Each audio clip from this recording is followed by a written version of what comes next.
When I was a little girl, the way that my mother behaved in public versus the way that she behaved behind closed doors or just when nobody was in earshot was extremely confusing for me. As an adult, it's extremely validating for me. There's a comment that's inspiring this video. I'm going to go ahead and read it and then we'll get into it. Let's go, shall we? Yes, they knew.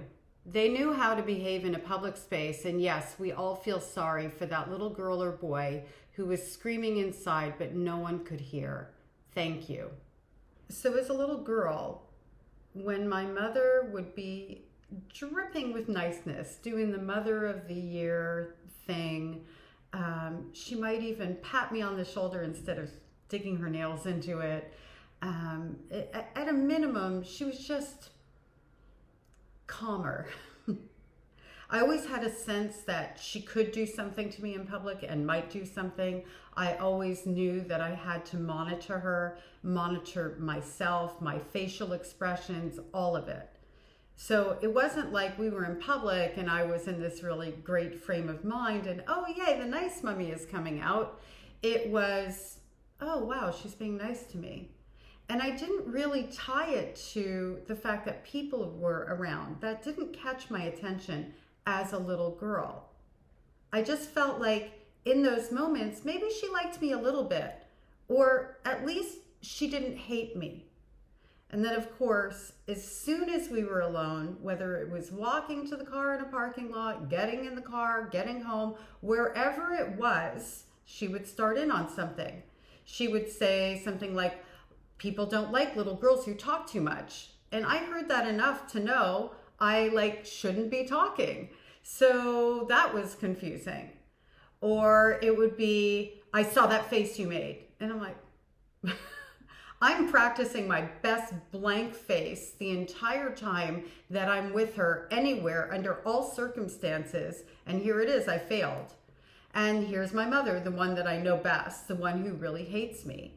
And then depending on how nice she had to be for me and for how long a period of time, looking backwards, and even at the time, I recognized at some point that it was going to be the worst of the worst of the worst days ever. Or maybe it might come the next day because we didn't always end up alone afterwards. Maybe my stepfather was there, maybe my mother's son, I don't call him my brother anymore, was there. And all of that would impact. My mother did not abuse me in front of other people. She didn't. Every once in a while, she kind of lost her cool a little bit. Like when I ran away one of the times, actually the time that I ended up getting SA'd at the age of 12, losing my virginity, and I didn't even know what that word was. She lost her cool on that one because I was gone for 24 hours. And luckily for me, this person decided to drop me off. That one, she lost it. Who the F do you think you are, in front of my aunt, and lost the plot. But that was really, really rare.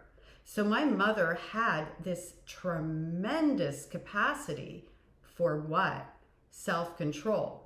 So as a child, I'm just seeing these different versions of her. I'm confused. I'm trying to tap into the public one because I'm thinking, well, at least she doesn't hate me now, like I said earlier, or maybe she likes me a little bit. Maybe there's something I'm doing differently. It never occurred to me because I was a little girl that my mother was putting on an act for other people to look a certain way. It just didn't register because this was my normal and I didn't have any sort of contrast. I had nothing to compare it to.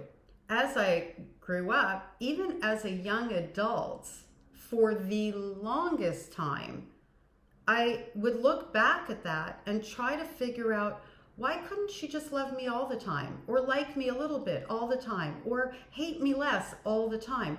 How was it that that switch flipped off and on like that? And the more I looked back at it, the more I realized there was a pattern to it. There was an escalation, as I said, depending on how long she had to be nice to me, or even how nice she had to be to me. And if somebody complimented me and she had to interact with that compliment, that seemed to really set her hair on fire. And then came the validation. My mother knew the entire time that she was abusing me. She knew what she was doing wrong. She knew it wasn't socially acceptable. She could control her behavior, and she chose not to, because that's who she is.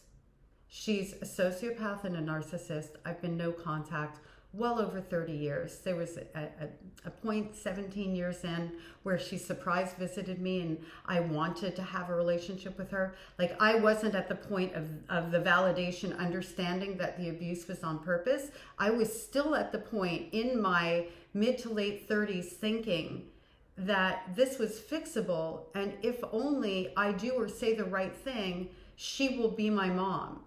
And so that 17-year blip that happened there, I actually said to her, we never have to unpack the past. We don't have to go to therapy, which I had begged her for previous to going no contact. We could just be like mom and daughter and friends and all of that. That's how delulu I was.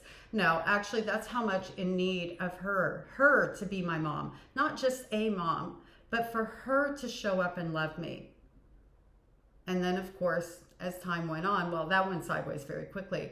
As time went on, as I looked back, as I watched my own children grow and develop, and now they're adults, and I've seen the contrast of other relationships, I fully 100% understand that it was a choice all along the way, and it had nothing to do with me. It had nothing to do with who I was. I was just an innocent little girl.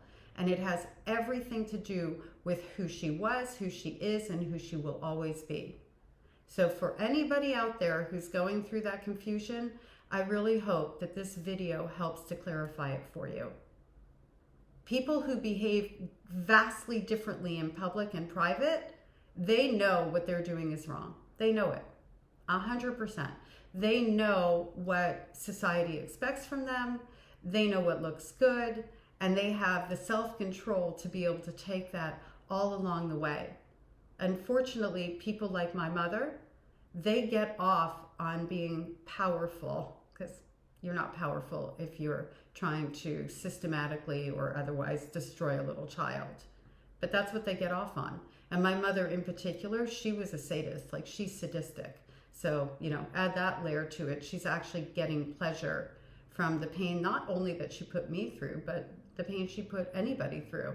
Because anybody who had any sort of close relationship with my mother was going to pay for that relationship.